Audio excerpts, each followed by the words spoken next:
going to start with a technique called obscure palm. And you've seen techniques similar to this before, but this is a good base technique that we can build off of. So I want to make sure you guys have this. He's going to throw a roundhouse punch.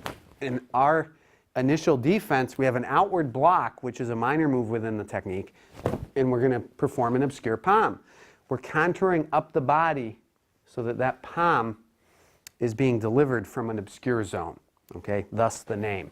So again, he throws the punch, and we catch him here.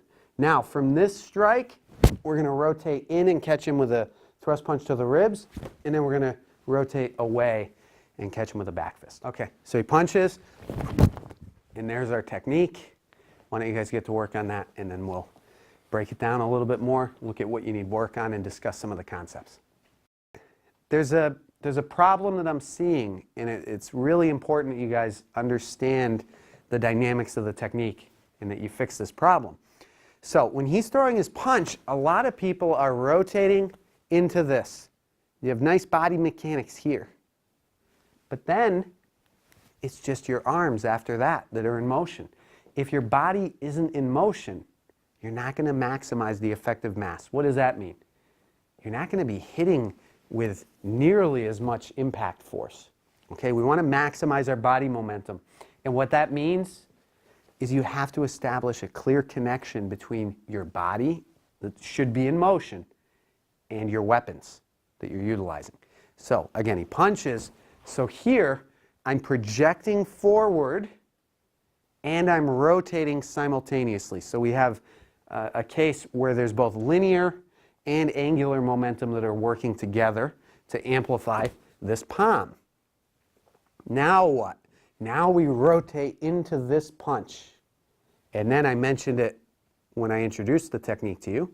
We have counterbalance. So what is counterbalance? Let's pass that over here. Thank you. I'm going to have Ethan grab a seat, okay? Just to illustrate.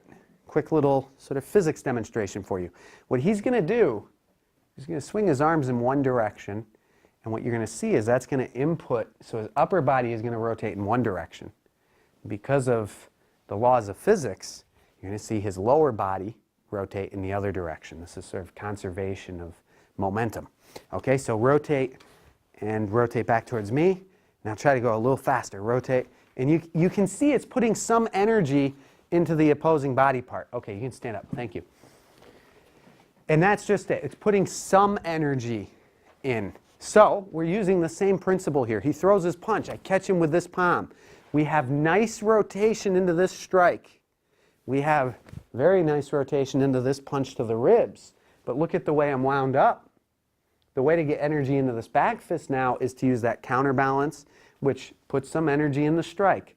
But whenever you're using counterbalance, just keep in mind, use it when necessary. Because when possible, if you can rotate into the strike, if your mass is behind the strike and it's in motion with the strike, it's going to be much more effective. So counterbalance works. It helps bring a little bit more energy into the strike. It's better than nothing. And in this particular case, it's also helping our alignment so we can properly deliver the strike as well. Okay, so I'm going to let you guys get back to work on that. One final thought for you.